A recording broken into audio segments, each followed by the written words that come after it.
humanizing the student experience through marketing basically means marketing actually gives a damn about what happens after someone clicks the button. It's not just owning the impression, but it's owning the whole experience.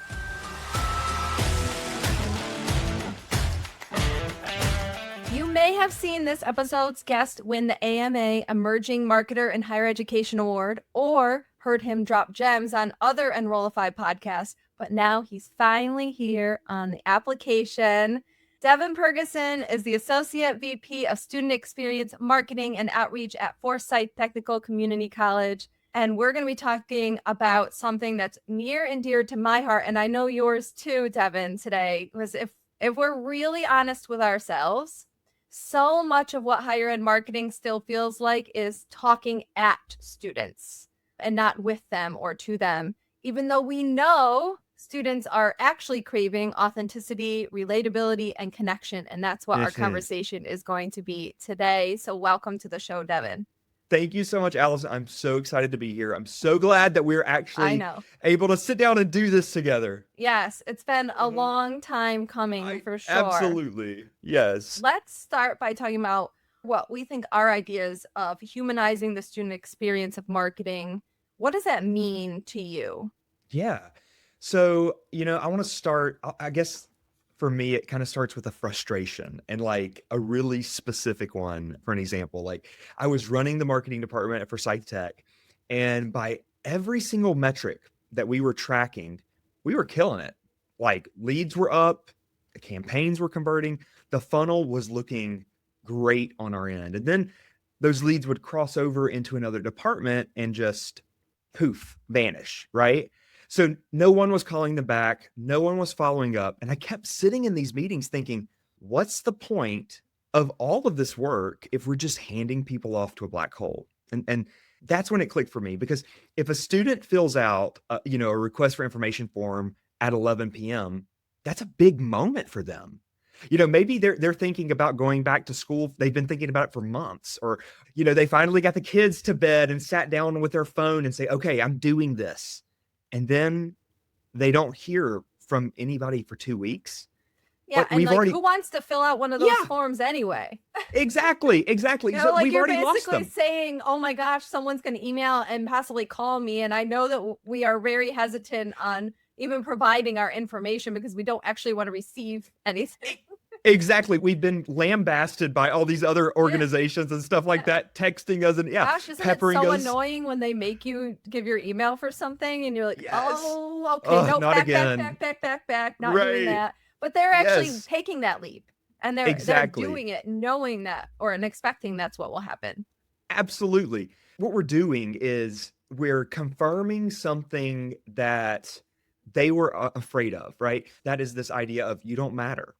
This is not a place for you. So for me, humanizing the student experience through marketing basically means marketing actually gives a damn about what happens after someone clicks the button. It's not just owning the impression, but it's owning the whole experience. Well, yeah, because whatever we're doing in marketing, whatever we're saying and whatever message or image we're putting out there, if it doesn't get picked up on the entire experience, then it feels fake. That's not what you were selling me about what this school is all about. And then I took an action and then didn't hear anything. Yeah, that doesn't land. Exactly. All right, so let's talk about what we think some of their expectations are around this idea. Like, what are students or prospective college students, what do we think they expect around communication, how we're talking to them? Yeah. Channels, formats, what are their expectations that we need to meet? So I was at the American Marketing Association conference this past November, and someone said something that really stuck with me. They said, a website is homework for Gen Z. Yeah. And I kept coming back to that because I remember it's so that. That accurate. was in one of the keynotes, wasn't right? it? Yeah, exactly. Yeah. They don't want to dig through your site to find the answer to the question. Yeah. They want to text you. They want to DM you. They want it to feel like a conversation, not like they're filling out a government form, which they already have to do too many of those, right? To this come is to our the last institutions. thing we want to be like. Exactly. Exactly. But here's the thing that I think people miss about this. Our students at Forsyth Tech specifically range from, I mean, our last graduation, the youngest graduate was 16 years old and the most senior was 77.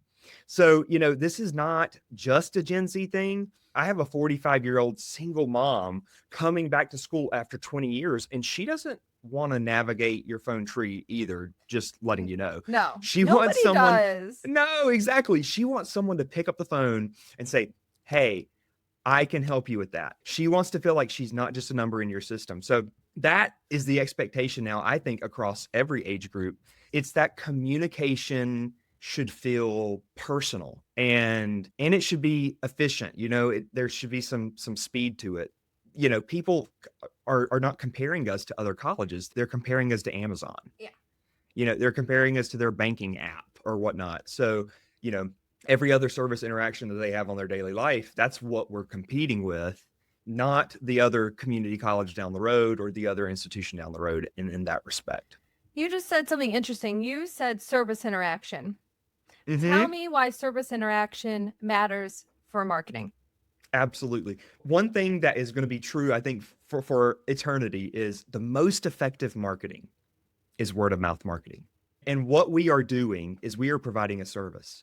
And if that service is not enjoyable, they will let other people know. And if that service is enjoyable, they will let other people know. And like I said, it's the most effective form of marketing. And I think that that's the reason that we have to have, a service interaction mindset, if that makes sense. Yeah, absolutely. And the other word that stood out to me, you said personal. And we Mm-hmm. talk a lot. Like Yeah. like we vomit personalization Yeah. versus personal. I Absolutely. mean, like how many webinars have you been invited to or you gone, which is all about personalization, but you said the Mhm. word personal. Tell me about why you use the word personal instead of Absolutely. personalization. Absolutely. Because I think there's a big difference because I think personalization in people's mind is insert, filler text first name. You know what I mean? On an email. Boom, it's personalized, right? It says their name on the text message. It says that. Woo-hoo. Whereas, right, woohoo, that happens with everything they do. So personal communication should feel like you're talking with someone that's real, right? Not just getting an automated message. It should include information about the person that is communicating with them. There's an exchange happening here. Hi, this is Devin. I'm with Forsyth Tech. I see that you just submitted a request for information form for nursing. Is there anything that we can help you with that to get through that process? So, yeah. Tell me about some of the ways Forsyth is bringing this idea to life. Oh, yeah. It's like, where do So, I start? Where do I right, I start? But let's know. give everyone loves the show for the examples. So Right, share exactly. some examples. How can people do this? Absolutely. So, the biggest thing that we did, and, honestly, it's not the most palatable answer, but it's an honest one. We restructured. So, we took the marketing department and we merged it with what we call now student care.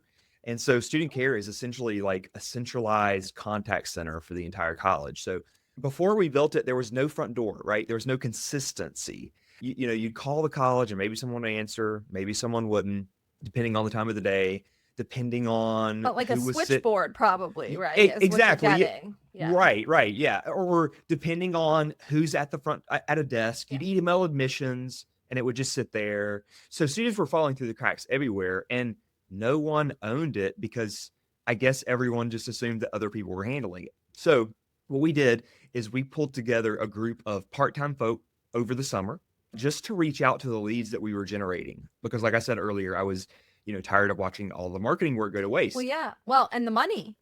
Yeah, I Yes. mean, how can you get a strong return on investment from your marketing if it's falling off at that point? Yeah. Exactly. No, you are right on the money there. That little pilot team turned into a real team. And so, we went to financial aid and said, hey, if we take on your inbound call volume, can we absorb that admin assistant position? And so we went to, a satellite campus and said the same thing about the front desk role. And piece by piece, over some time, we built this team that now handles inbound, outbound communication across every single channel, phone, text, email, AI chat, walk-ups. It's one team, one knowledge base, one system, right? And so, that whole thing reports to marketing, which confused a lot of people at first. I'll say that. They say, like, how does the contact center fit under marketing? And I just kept saying the same thing over and over. Like, word of mouth marketing is the most powerful marketing we have, full stop. So students have great experience at our college. They tell their families, their friends, their coworkers. Bad experience, they tell even more people. They write a review, or they make it more Yeah, permanent. they're So actually more likely to share the negative than the positive. exactly, So 100%. we have to mitigate that risk and then hope that we can inspire or ignite the positive word of mouth at the same time. Right, exactly. So, creating like this seamless student experience, I see it as not something that's separate from marketing. I see it as marketing.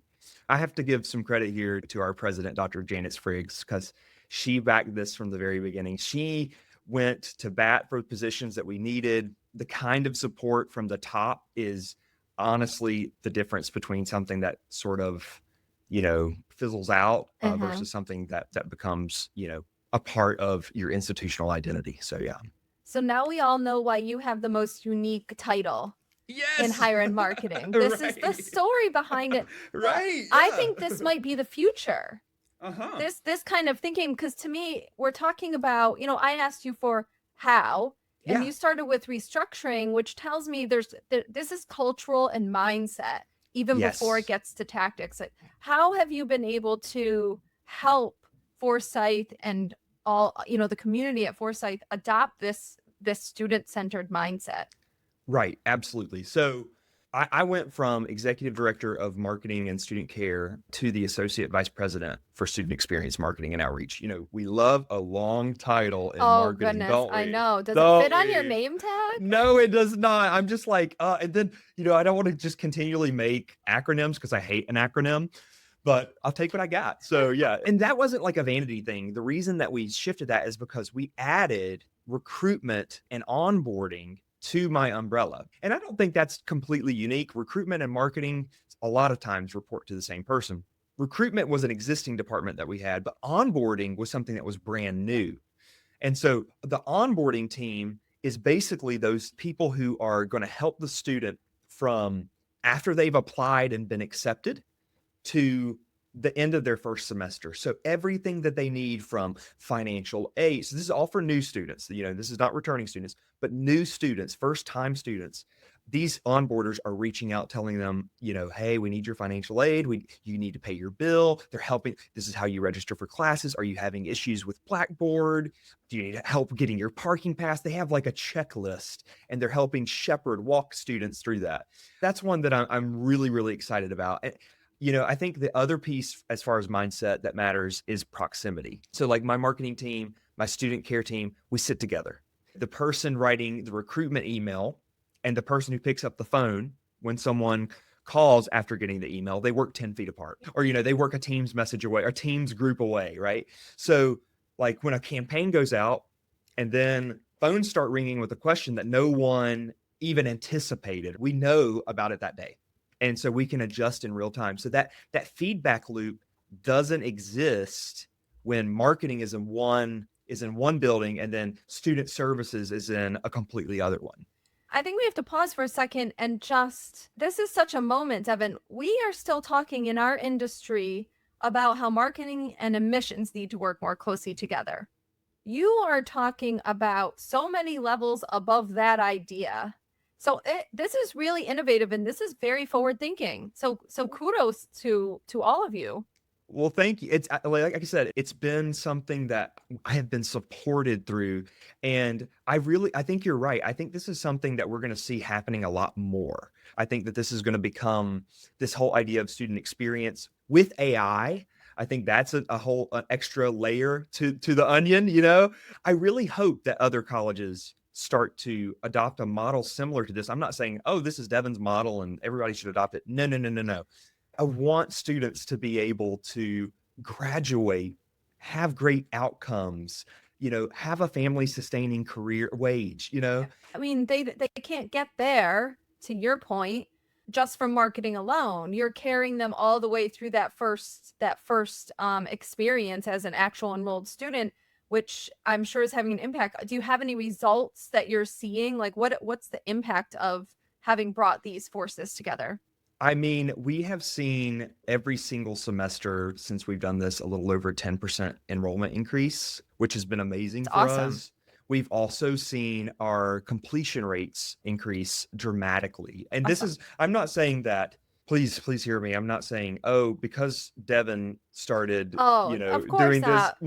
Yeah, But yeah. the strategies that Yes, this is indicative of are leading to right. these kinds of results. Yes. Yeah. Absolutely, because that's a big thing for us. I don't want to just fill the enrollment funnel for people to come in and then not make it through or Yeah. get in Exactly. debt, Yeah. and not complete. Like that's not the goal. So I think another thing that we've done and one thing that's helped with the inclusion of student services with this, we have a really big focus on persistence and retention. So making sure that students continue with us, the old marketing adage, it's always easier to keep a customer than to recruit a new one, you know what I mean? And so, yeah, like losing those students is not fun. So that's something that we've been headstrong about moving forward with. Well, one of the results you just named was higher completion.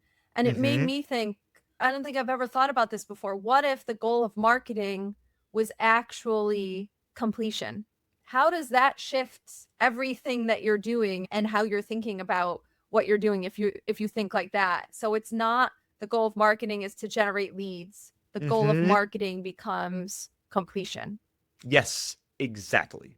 Oh yeah, I loved. This is so like energizing to me. I don't know if you can tell, but like I No, I love love talking it. about this. Yes, yes. No, it's amazing what you're all doing. Mhm. So we've talked a lot about like sort of applying the marketing mindset to the rest of it, right? Let's do the reverse. By combining these forces together and thinking this way, are there any high impact touch points, text messages, emails, events, maybe AI, you're mentioning AI, where you've reworked the messaging too on the marketing side to feel more student centered? Like, how is it?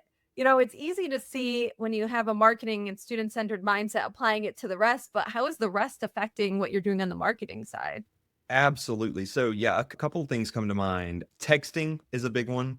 So like we've layered in AI through our CRM element 451. So like routine questions get answered instantly around the clock. What are your programs? When does the semester start? How do I apply? AI handles all of that. And I know that that sounds like the opposite of humanizing, but here's where it actually helps. I promise. I promise. Our student care team, they were spending most of their day answering the same 10 questions on repeat, right? Now those are getting handled out automatically, and the humans on the team, they can focus on conversations that actually need a human being. So, the student who is scared about coming back to school, single parent trying to figure out how childcare is going to work around classes, first generation college student who doesn't even literally know the questions that they need to ask. Events are another one. So we run this thing called Rock and Roll. Yeah, I you once get did it? an AMA presentation that was titled Rock and Roll. I How love. funny Okay, is see, that? see, look at us. It was about Listen. experiential marketing.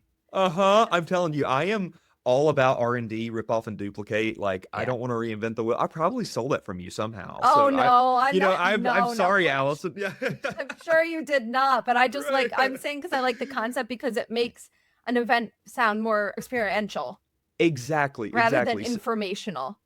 Right. So, this isn't like a stuffy PowerPoint lecture hall kind of thing. You were lowering the barrier. We're making it something comfortable that students would actually want to show up to. So, and then like onboarding communications. Before, when a student got admitted, they get this very transactional email. Congratulations, here's your to-do list. 17 things you need to do before August.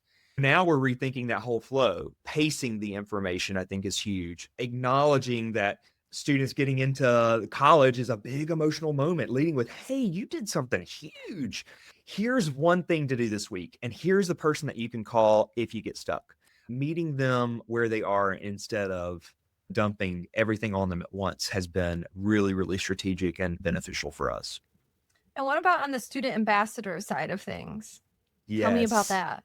I think student ambassadors are so, so important because students I'm going to say this as nice way as possible. They don't trust us. Okay. Like No, you don't have the to say trust is nice. low. Right. That's a factual statement. Yes, they That's a don't. They factual statement. Yeah. exactly, exactly. So, a prospective student, they are going to believe a current student over an admissions counselor every Single single day. time. Yeah. Right. Yeah. And that's not a knock on admissions. That's just human. We want to hear from someone who's actually in it, who's walking in the same listen, hallways. I usually hate when we make a metaphor or analogy to car sales, but Yeah, I'm not trusting the car salesman on the lot. I'm going to exactly. trust my family member or my friend who drives that car and what they say about it, or or Yep. even what they're saying on Reddit about Yes. that vehicle, right? I I'm not going to love believe some what's Reddit. coming out of the salesperson's mouth. Absolutely. Absolutely. So I think that's one of the reasons that student ambassadors are so important. And so I moderated this idea session at AMA last year, and it was Student Ambassadors to Influencers was the title. Yeah.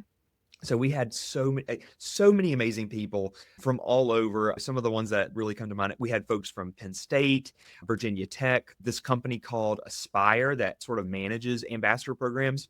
The through line, I would say, through every single person that spoke was kind of the same. And it was the fact that the content that performs best comes from students. The tours that we have that actually move the needle on enrollment, those are led by students. The social media posts that get the most engagement, students, student faces, their voices, their stories. And so it makes sense when you think about it because, like we said earlier, our website is homework and an admissions brochure is homework. But a real person telling you, hey, I was nervous too. I didn't think I belonged here. And here's how it actually went. That's different. And that changes, I think, things for people.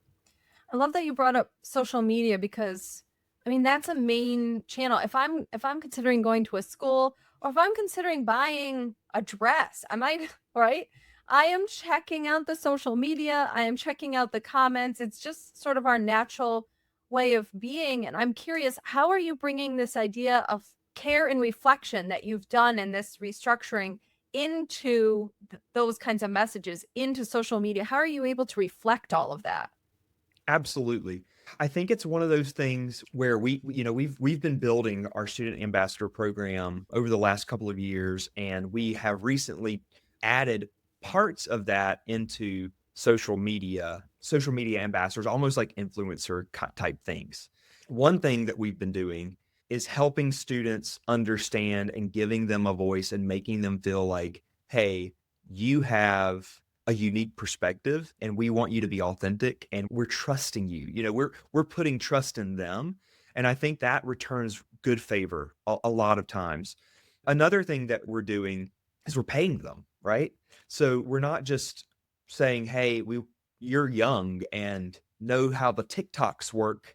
So can you get up and dance, or something like that. We are compensating them. And I think that is really important. And especially, if our mission is to help students when they graduate from here have real world experiences with family sustaining wages, we should model that by helping that. So I think that has helped create that ethos around our student ambassadors, especially with influencers as social media things. I hope that answered your question, Allison. Oh, no, it totally did. I think using students to create the social media content and empower them as creators is an awesome way to execute social media. And also what you said about work experience is so true. If we want better outcomes for our students, giving them great work experiences, internship experiences, professional growth while they're students is a huge step in that direction. At Siena, actually, I hope we'll be able to expand it to more people, but we just launched for anyone with an adjusted gross income of 150,000 or less. If they don't get federal work study, don't qualify for that, they get what we're calling Siena work study now. So everybody in those income bands will have the opportunity to have a job on campus because we know that that's such great development for a student. It's not just about helping us with our work. We can really pour ourselves into them. So I love when I hear models like that. Yes, that is amazing. Good on Sienna for that. Oh, that's awesome. Yeah. Yeah, I think it says a lot about the mission, and I think that's where this really comes down to with all you're sharing about Forsyth is it comes down to what you're trying to do for your students, and you're backing it up with the care center, you're backing it up with the marketing, Mhm. you're backing it up with what you're putting on social media, and I think clarity around what your mission is makes the marketing so much easier. Absolutely. All right, one last question. So, Okay. well, I mean, we really this is thinking differently, right? I mean, Okay. because again, we're still talking about why admissions and marketing should work together more closely. Sometimes maybe Mhm. financial aid in there, right? So we have chief marketing officers listening, we have enrollment people listening, we have admissions counselors, marketing professionals. Okay, where do they start here? They want to make their marketing more human. Perhaps they want to make it match the student experience and contribute to the student experience. Where do they start? What's the first move? Okay, the first thing that comes to mind, call your college. Go See what through happens. Yeah. Yeah, go through what a prospective student goes through. Fill out an RFI form on your website at 9 o'clock on a Tuesday. See what happens. Time it. How long does it take for someone to get back to you? Then call the main number during business hours and see who picks up and how that conversation goes. Send an email to your admissions office and see how long that response takes. Try to find information about a specific program on your website, but do it on your phone, not your desktop. Use your Yeah, phone that's what you because would use exactly for that's anything else that you're doing in life. that's exactly right. That's exactly right. I was guilty of this. Most of us have never done this. And this is no fault of our own. It's just the way that the system has been built. We get so deep in campaigns and content calendars, that we never have experienced our own institutions the way that a student does. So I promise it's humbling because when I did it for Psych Tech years ago, that's what made me angry enough to build the student care team because I could see that as a prospective student, all the places where I would go, I could see where someone would give up. I think the second thing I'd say is whoever's answering your phones or responding to your emails right now, go sit with them for a day. Just watch them work for a day. I think you'll learn a lot about what students actually need, where they're getting stuck. I think you'll see that maybe more so than you would ever see in a survey or a focus group, because you're seeing it unfiltered. I don't think that you need a full reorganization to start. I want to say that. I think you Well, just no, need to, your yeah, reorganization was an answer to having done those steps. exactly, Yes. exactly. Yeah, experience your own institution as a student, and then fix the first thing that makes you cringe. Put yourself in their shoes and feel like what they have been feeling. And I'm so I gonna think everything else flows from that. I'm gonna add one pre-step, and that's you Yes, have to be open to it. You said a right. keyword, humility. Hmm. You have to be okay that it's not going to all be okay. Because you Absolutely. have to be open to seeing the things that are going wrong and not get just automatically defensive about it and explain it away. You really, really have to be willing to look at it from a student's seat and not your own. Absolutely. Nailed it. All right, Devin. Well, thank you so much for coming on the show. I'm so glad we Yeah. finally had you on and had this chat. This was amazing. Thank you so much for having me. Happy to. And if you were listening, this is one I know you've got people you want to share it with, and make sure to give it a good recommendation to. I'll catch you on the next episode.